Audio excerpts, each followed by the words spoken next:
सारणिक। अभी तक हमने सारणिक के कुछ सवाल हल किए हैं। उसमें हमने देखा है कि हम सारणिक के सवाल में संक्रियाओं का किस तरीके से प्रयोग करते हैं। अब सारणिक के ही हम सवाल हल करेंगे, लेकिन हमें वो सवाल समीकरण के रूप में दिए रहेंगे। समीकरण के रूप में सारणिक के सवाल रहेंगे। उसमें हमें अज्ञात राशि या चर राशि का मान ज्ञात करना होगा। यहाँ पे अभी हमको सिद्ध करना नहीं होगा। यहाँ पे हम चर राशि या अज्ञात राशि का हम मान ज्ञात करेंगे और ये प्रश्न हमें समीकरण के रूप में दिया रहेगा। मैं कुछ सवाल ले रहा हूँ सारणिक के जो समीकरण के रूप में है।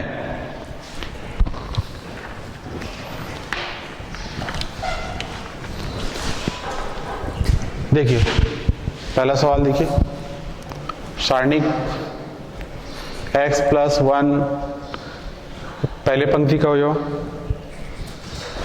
3 5 second row 2 x + 2 5 third row 2 3 x + 4 = 0। आप जानते हैं कि समीकरण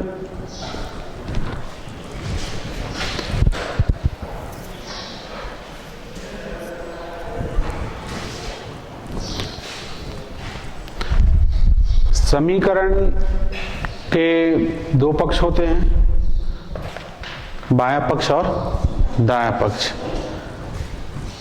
ये हमारा एक समीकरण है। इसमें आप देख रहे हैं ये x क्या है, चर राशि या अज्ञात राशि। तो इसका मतलब यह है कि x के स्थान पे ऐसा हम कौन सा राशि रखें, कौन सा मान रखें कि हमें क्या प्राप्त हो जाए, 0। वही इसका क्या होगा, हल होगा। वही इसका क्या होगा, हल होगा। अब हम इसको दोनों पक्षों को साथ साथ लेके हल करेंगे। दोनों पक्षों को साथ साथ लेके हल करके हम फिर इसका x का मान ज्ञात करेंगे। अब यहाँ पे देखिए कि हम हल कैसे करते हैं सारणिक के प्रश्नों को। हमारी कोशिश होती है कि हम आंकड़ों को छोटा करें, आंकड़ों को, मानों को छोटा करें, या एक ही पंक्ति या एक ही स्तंभ में हमको 2 जीरो मिल जाए या ज़्यादा से ज़्यादा हमें 0 प्राप्त हो जाए। ऐसी संक्रियाओं का हम प्रयोग करते हैं।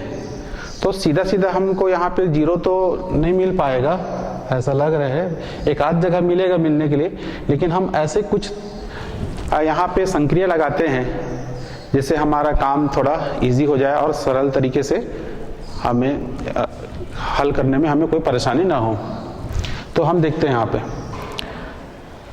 सबसे पहले हम क्या करते हैं। यहाँ पे C1 में ये तीनों C2 और C3 को जोड़ देते हैं।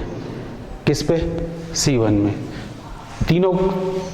तीनों स्तंभों को जोड़ते हैं। अब यहाँ जुड़ेगा तो ये क्या होगा, 5 3 8 1 9, 5 2 7 और 2 9, x + 9 यहाँ भी मिलेगा, यहाँ भी x + 9 मिलेगा, यहाँ भी क्या मिलेगा, x + 4 3 7 और 2 क्या हो जाएगा, 9। सभी में हमें x + 9 मिल रहा है। जब सभी में हमें समान राशि मिलेगी तो उसे हम क्या कर सकते हैं, उभयनिष्ठ निकाल सकते हैं और सभी के स्थान पे क्या आएगा, 1 1 आ जाएगा। फिर हमें आसानी से 2 जीरो प्राप्त हो जाएगा। इसलिए हम इस तरीके से चलेंगे, ठीक है। इसके लिए थोड़ा अभ्यास की ज़रूरत है और थोड़ा सा इसमें सवाल आप हल करते रहेंगे तो आपको आइडिया होते जाएगा कहाँ पे कैसी संक्रिया लगाना है। इसके लिए कोई ऐसा नहीं है कि एक पर्टिकुलर कोई फार्मूला नहीं है कि हम फार्मूला लगा दिए हमें आंसर मिल गया, ऐसा नहीं। सिचुएशन के आधार पे हमें संक्रियाओं का प्रयोग करना है। या तो आप कभी स्तंभ वाला संक्रिया का प्रयोग करिए या कभी आप रो वाला, कॉलम वाला या फिर रो वाला, जैसे आपको जहाँ पे जो लगता है उचित तरीका वो संक्रिया आप लगाइए। तो यहाँ पे हम क्या लगाते हैं, सीधा इसको हम यहाँ पे सीधा हल लेके ही चलते हैं। हल लिख लिया मैं यहीं पे, यहीं से स्टार्ट कर दे रहा हूँ मैं, ठीक है, दोबारा मैं नहीं लिख रहा हूँ इसको। C1 plus C2 plus C3, हम संक्रिया किस पे लगा रहे हैं? C1 में, C1 पे हम संक्रिया लगा रहे हैं। तो ये हो जाएगा हमारा, देखिए x प्लस, इसको डायरेक्ट लिख दूं क्या मैं, कि पूरा लिखना पड़ेगा? डायरेक्ट लिख देते हैं इसको,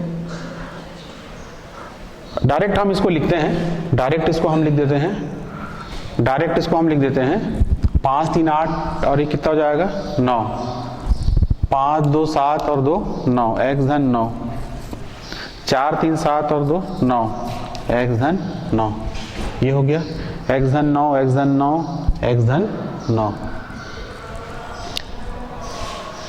ये 3, x धन 2, 3,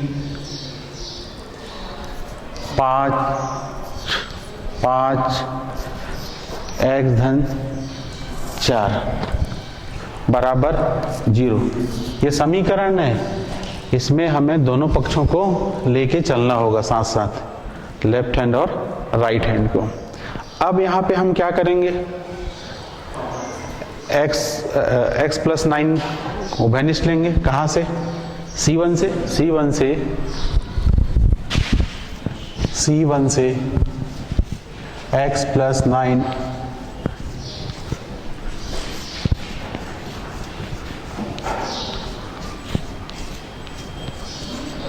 उभयनिष्ठ लेने पर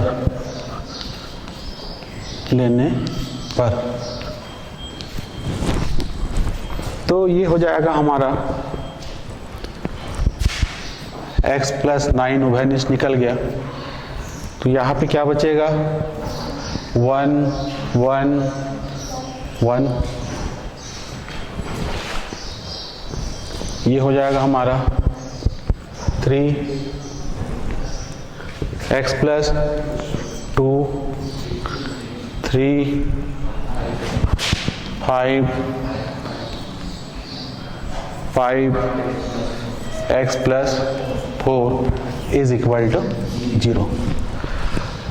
हमें x का मान ज्ञात करना है, अज्ञात राशि का मान ज्ञात करना है। ये सारणी के सवाल हमें समीकरण के रूप में दिया गया है, हमें चर राशि या अज्ञात राशि का मान ज्ञात करना है।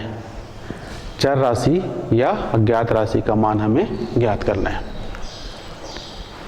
अब यहाँ पे देखिए पहले कॉलम में 1 1 आ गया है, हम कितने जीरो प्राप्त कर सकते हैं? 2 जीरो प्राप्त कर सकते हैं। और जैसे ही हमें 2 जीरो प्राप्त होता है हमारा काम बहुत आसान हो जाता है। अब देखिए हम क्या करते हैं, यहाँ पे R3 एक ही को घटाइए आप, R1 को घटा दीजिए आप,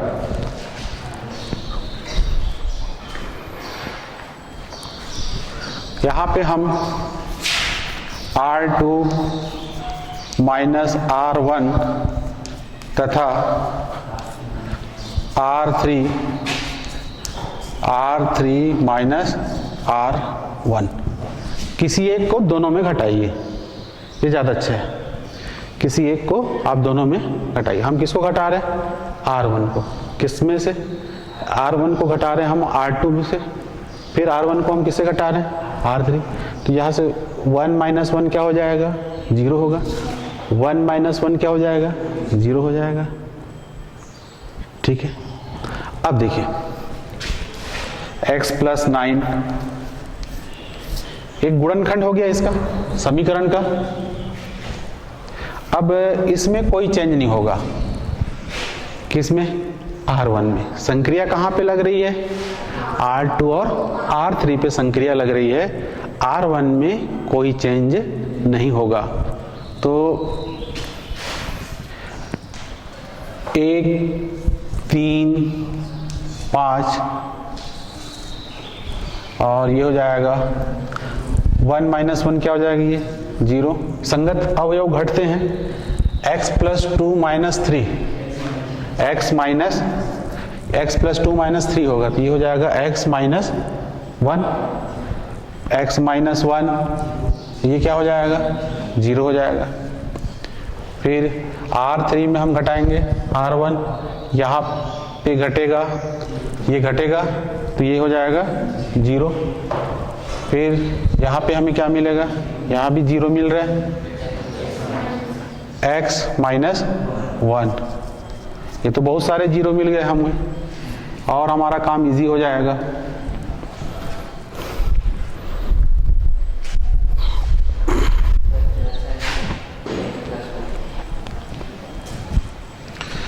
x प्लस 4 माइनस 5, ओके, सो x माइनस 1।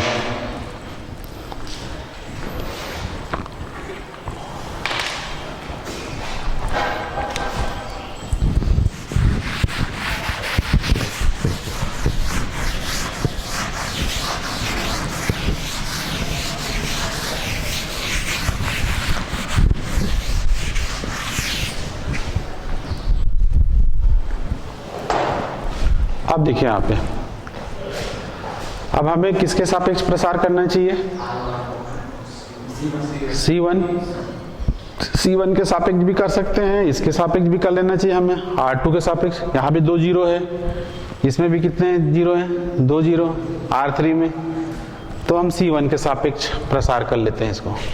C1 के सापेक्ष प्रसार करने पर, C1 के सापेक्ष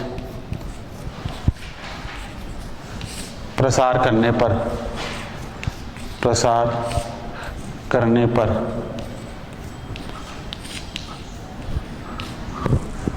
C1 के सापेक्ष प्रसार करने पर, तो ये हमारा हो जाएगा x प्लस 9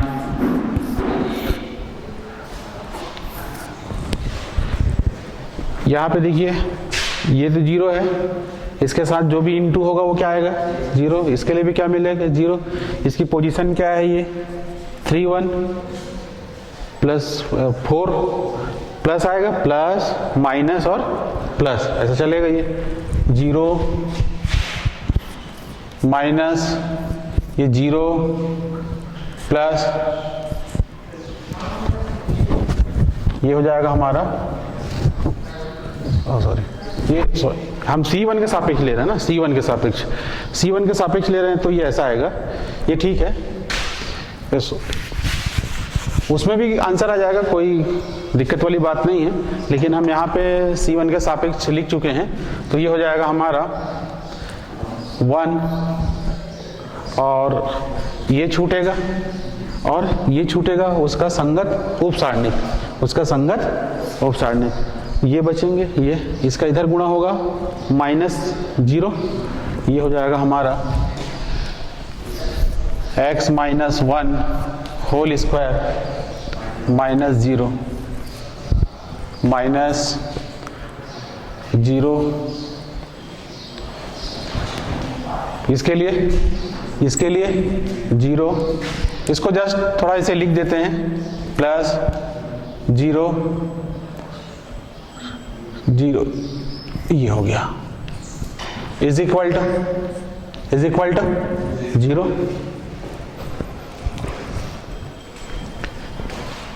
x प्लस 9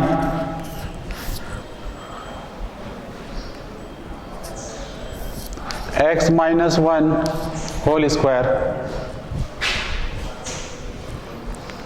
ये तो बाकी सभी क्या हो जाएंगे, 0 हो जाएंगे, तो ये बड़े ब्रैकेट की हमें जरूरत नहीं है, सीधा हम इसको ऐसा लिख सकते हैं, इज इक्वल टू 0, इस तरीके से।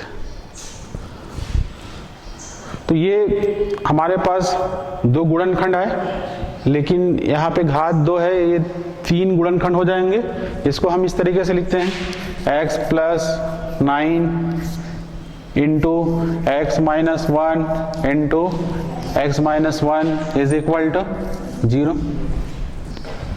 3 गुणनखंड हो गए हमारे पास। इन तीनों का गुणनफल किसके बराबर है? 0 के बराबर है।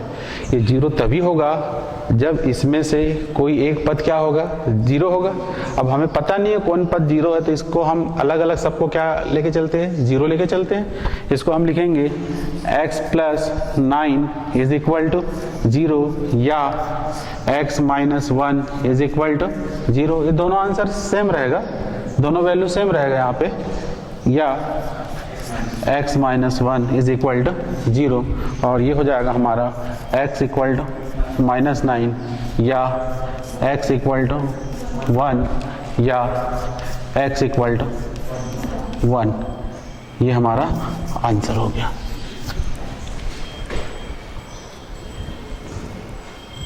ये 3 आंसर निकल गए, x equal to -9, x equal to 1, x equal to 1।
एक सवाल और लेते हैं हम समीकरण से संबंधित वाला।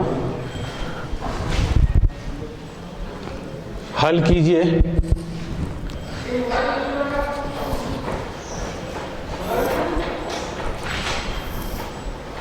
पहले पंक्ति में 1 2 3 4x 6 7 8 9 इज इक्वल टू 0। ये हमें सारणी दिया हुआ है, किसके रूप में है? ये समीकरण के रूप में है। इसे हमें हल करना है। इसे हल करना है, इसका मतलब क्या है? हमें चर राशि या फिर अज्ञात राशि का मान ज्ञात करना है। चर राशि या अज्ञात राशि का हमें मान ज्ञात करना है। देखिए,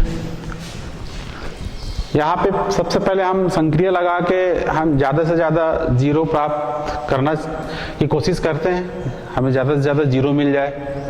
तो हम क्या करते हैं, सब पहले इसको 1 1 लाने के लिए हम देखिए, अगर हम R3 में तीसरे पंक्ति में हम किसको घटा दें? R1 को घटा दें। किसको घटा दें? R1 को घटा दें। तीसरे पंक्ति में हम पहले पंक्ति को घटा दें तो हमें क्या मिलेगा? 7 में 1 गया तो क्या मिलेगा? 6। 8 में से 2 घटेगा तो क्या मिलेगा? 6। और 9 में से 3 घटेगा तो क्या मिलेगा? 6। सभी समान हो जाएगा, और सभी समान होगा तो हमें कितने स्थान पे 0 मिल जाएगा? 2 स्थान पे क्या मिलेगा? 0 मिल जाएगा। 2 स्थान पे हम 0 प्राप्त कर सकते हैं। तो हम यहाँ पे क्या करते हैं, पहला हमारा संक्रिया हो जाएगा R3 माइनस R1। हम संक्रिया किस पे लगा रहे हैं? R3 में। केवल R3 चेंज होगा, केवल R3 चेंज होगा, बाकी जो पंक्ति है R1 और R2 वो चेंज नहीं होगा। तो ये हो जाएगा हमारा 1 2 3 4 x 6। 7 में 1 गया, कितना आ गया? 6। 8 में 2 गया, 6। 9 में 3 गया, 6। बराबर 0। ठीक है, अब हम दो स्थान पे 0 प्राप्त कर सकते हैं। हम क्या करते हैं, देखो ये C3 है, C3 में अगर हम C1 को घटा दें तो यहाँ पे हमें क्या मिल जाएगा, 0। ये 6 में से ये 6 घटेगा, क्या मिलेगा, 0।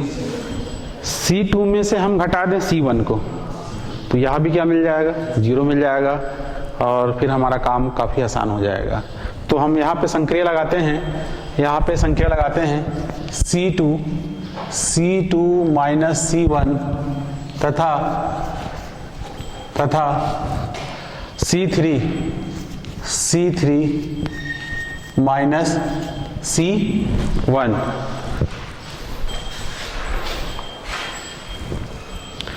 अब चेंज किस में नहीं होगा, C1 में, C1 में चेंज नहीं होगा। तो ये हो जाएगा हमारा, ये हमारा हो जाएगा 1 4 6।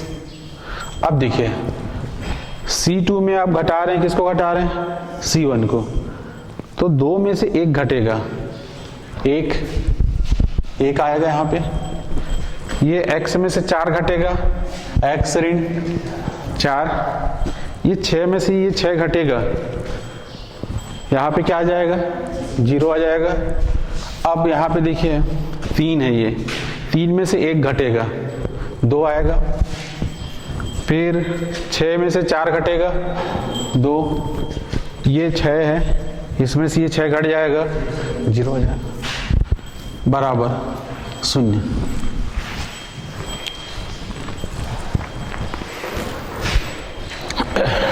अब देखिए किसमें 2 0 है, पंक्ति तीसरे में 2 0 है। तो हम क्या करते हैं, इसको हम R3 के सापेक्ष प्रसार कर देते हैं। R3 के सापेक्ष प्रसार करने पर R3 के सापेक्ष R3 के सापेक्ष प्रसार करने पर R3 के सापेक्ष प्रसार करने पर R3 के सापेक्ष प्रसार करने पर,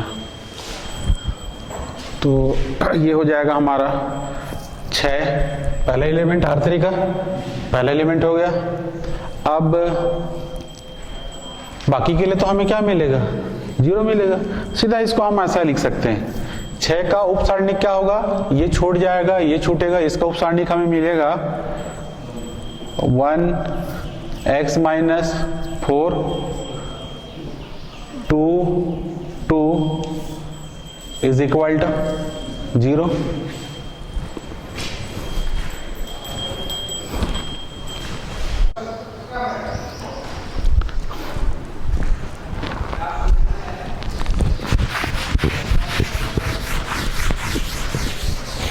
अब इसके बाद हम इसको सीधा प्रसार कर देंगे। ये हमें द्वितीय कोटि का सारणिक प्राप्त हुआ है, और फिर हल करके x का मान हमें ज्ञात हो जाएगा।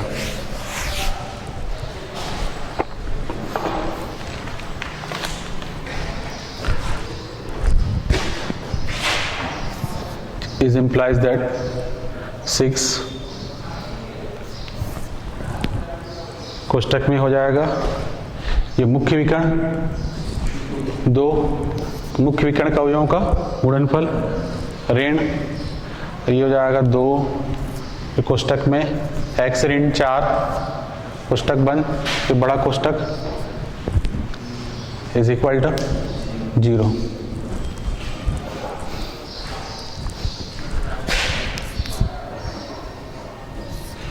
ये 6 नंबर है, इसको हम इधर ला सकते हैं, किसके नीचे, 0 के नीचे, क्योंकि ये नंबर है। ये हो जाएगा। अब इसको सॉल्व कीजिए, 2 minus 2x plus 8 is equal to 0, minus 2x 8 plus 2 10 is equal to 0. Minus 2x is equal to minus 10. Minus 2 minus cancel, minus से माइनस हम काट दिए, इसको ऋण से ऋण काट दिए, इसलिए x बराबर 10 बटा कितना हो जाएगा 2 बराबर हमें कितना मिलेगा 5। ये हमें 5 प्राप्त हुआ, x बराबर 5। ये अभी जो सारणिक दिया गया था उसका हल हुआ।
अगला हमारा टॉपिक है सारणिकों के अनुप्रयोग।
सारणिक के अनुप्रयोग।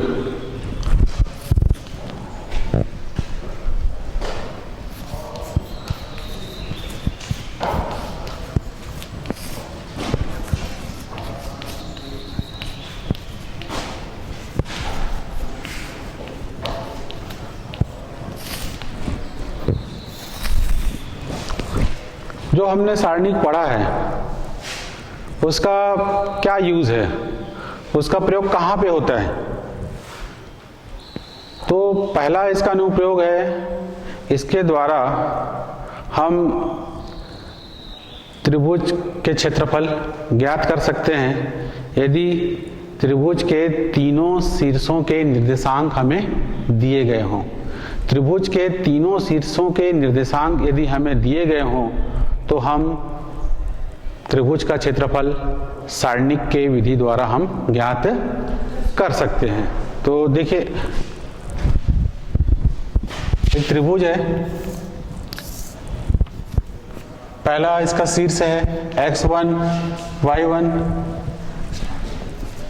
दूसरा शीर्ष x2 y2, तीसरा शीर्ष x3 y3।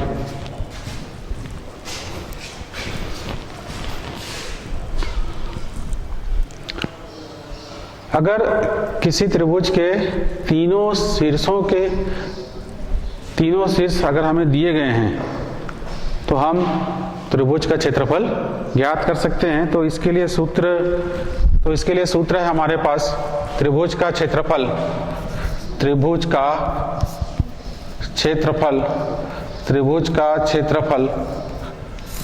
बराबर 1/2 सारणिक पहले स्तंभ के अवयव हैं x1, x2, x3, y1, y2, y3, 1, 1, 1।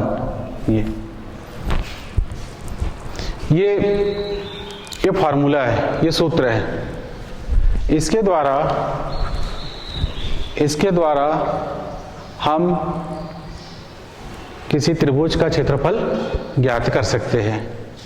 यहाँ पे आप मान को रखिए, x1, y1, x2, y2, x3, y3, इस सारणिक में यहाँ पे मान रखिए, इन सब मानों को रखिए, और जैसे हम हल करते हैं सारणिक को, जिस तरीके से हल करके हम मान ज्ञात करते हैं, बस उसी तरीके से इसको हल करके हमें त्रिभुज का क्षेत्रफल ज्ञात करना है।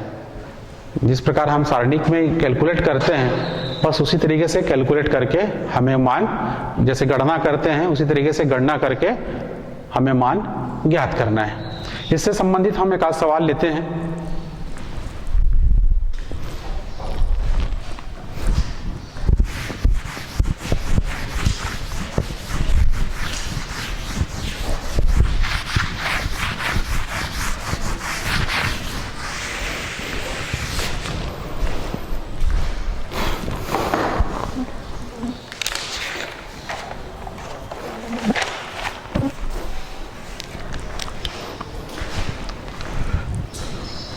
ये सवाल है हमारा एक्सरसाइज 1.12 का पहले नंबर का। एक त्रिभुज का क्षेत्रफल हमें ज्ञात करना है जिसके तीनों शीर्ष हमें दिए हुए हैं, तीनों शीर्षों के निर्देशांक हमें दिए हुए हैं। पहला है -2, 4, दूसरा है 2, -6, तीसरा है 5, 4। ये तीन शीर्ष हमें दिए हुए हैं। हमें त्रिभुज का क्षेत्रफल ज्ञात करना है। तो ये हो जाएगा x1, y1, दूसरा x2, y2, तीसरा x3, y3। हम जानते हैं कि त्रिभुज का क्षेत्रफल का सूत्र, त्रिभुज का क्षेत्रफल, त्रिभुज का क्षेत्रफल बराबर 1/2 सारणिक में पहले स्तंभ में x1, x2, x3, y1, y2, y3, 1, 1, 1। ये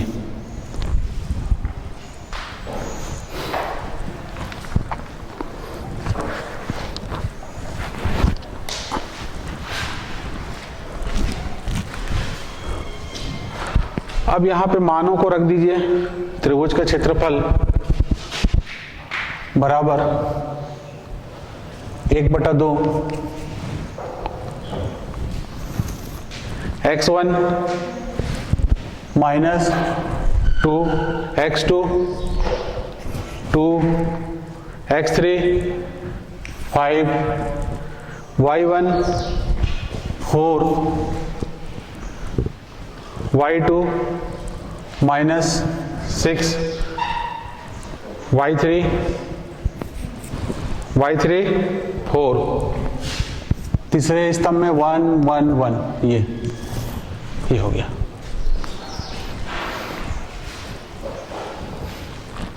अब ये तो आंकड़ा बहुत छोटा है, चाहे तो आप 0 ला सकते हैं, लेकिन ये सीधा सीधा इसको प्रसार कर देना ही ठीक रहेगा। मान बहुत छोटे हैं तो ऐसे स्थिति में हम सीधा प्रसार ही कर देते हैं। तो ये हो जाएगा हमारा। अब यहाँ पे लिख लीजिए R1 के सापेक्ष प्रसार करने पर, R1 के सापेक्ष, R1 के सापेक्ष, R1 के सापेक्ष प्रसार, R1 के सापेक्ष प्रसार। तो ये हमें मिल जाएगा 1/2। 1/2 पहला इसका अवयव क्या है, ऋण 2। इसका उपसारणिक, ये छूट जाएगा, ये छूटेगा, ये बचेगा, क्या हो जाएगा, ऋण 6 ऋण 4। फिर उसके बाद ये मिडिल के लिए अपन क्या लेंगे, -4। ये छूटेगा, जिस पंक्ति में है और जिस स्तंभ में है वो अवयव को आपको छोड़ देना है। बचेगा कौन सा, 2 1 5 1। तो ये मुख्य विकर्ण हो जाएगा, ये 2 एकम 2 और ये 5 एकम 5। ऋण क्या हो जाएगा, 5। फिर ये प्लस माइनस फिर प्लस 1। ये छूटेगा, 2 ऋण 6 5 4, इसका उपसारणिक होगा। तो इसमें इसका उपसारणिक का गुणा होगा, तो ये हो जाएगा 4 दूनी कितना हो जाएगा, 8। और ये माइनस होता है, यहाँ भी माइनस मिलेगा हमें, इसके गुणनफल में प्लस हो जाएगा, 5 6 का 30, ये बराबर 1/2। ये ऋण का 10 होगा, और ऋण के 10 में ऋण का 2 का गुणा करोगे तो ऋण गुणा ऋण क्या हो जाएगा, धन, प्लस का क्या हो जाएगा, 6 4 10, 10 दूनी 20, ये ठीक है। ऋण 4, यहाँ पे हमें क्या मिलेगा, ऋण 3 और धन 1 30 और ये 8 38, ये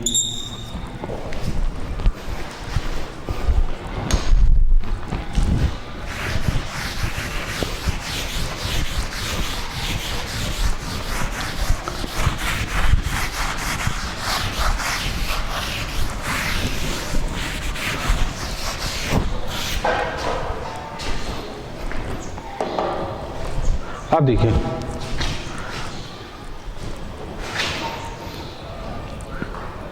त्रिभुज का क्षेत्रफल बराबर 1/2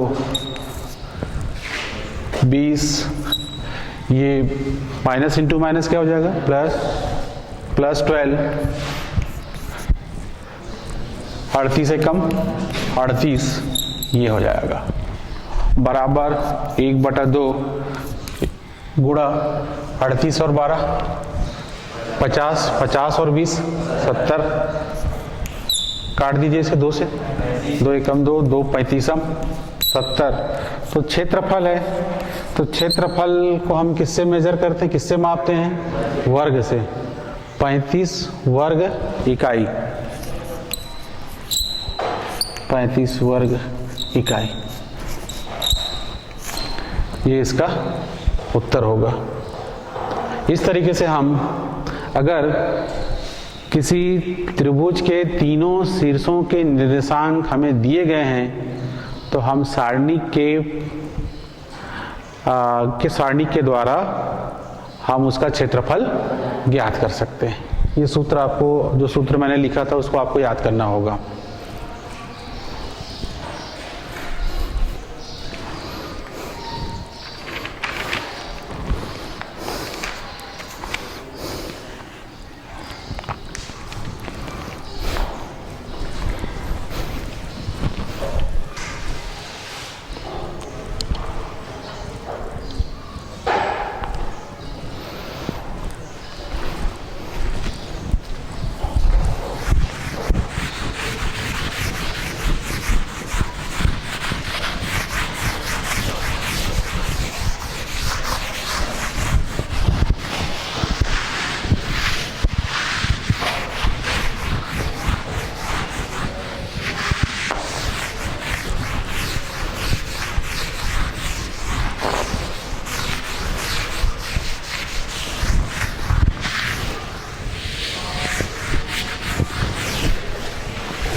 संरेख।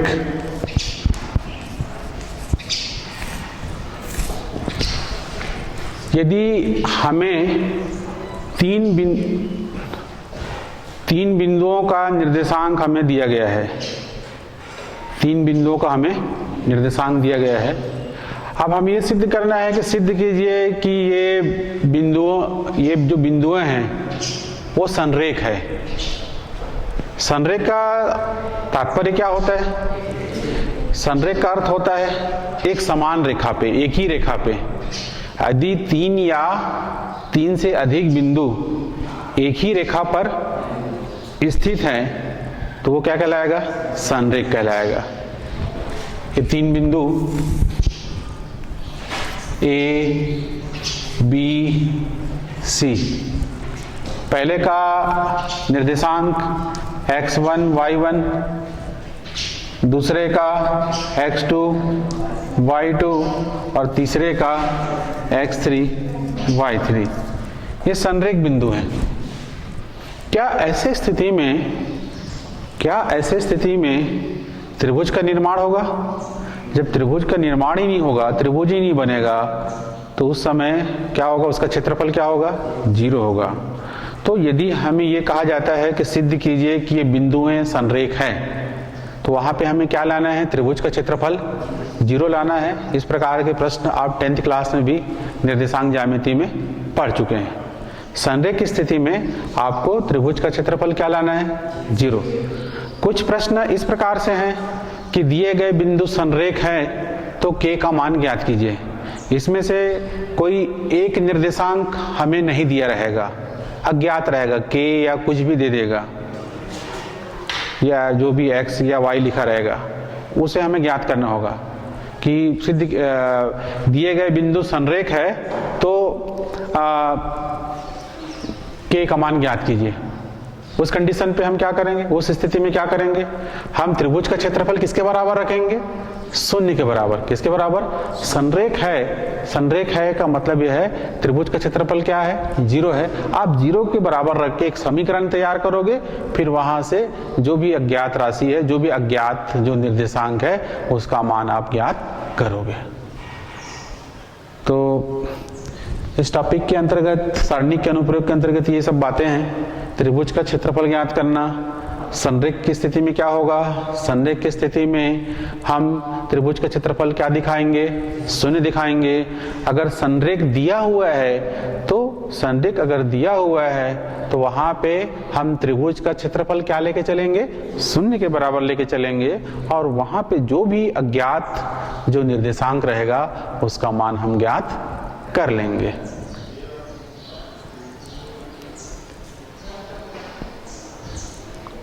तो आज हमने अध्ययन किया, क्या क्या अध्ययन किया हमने?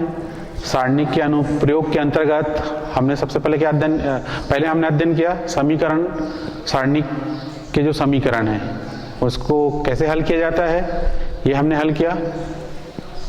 दो समीकरण जो सारणिक के रूप में दिए गए हैं उसमें से अज्ञात राशि का मान ज्ञात करना, वो हमने किया। फिर सारणिक के अनुप्रयोग, सारणिक के क्या यूज हैं, हमने उसका यूज देखा, उसका उपयोग देखा। उसके द्वारा हम त्रिभुज का क्षेत्रफल ज्ञात कर सकते हैं, और फिर उससे और संबंधित ये कुछ बातें, कुछ तथ्य हैं संरेख से संबंधित, ये हमने अध्ययन किया।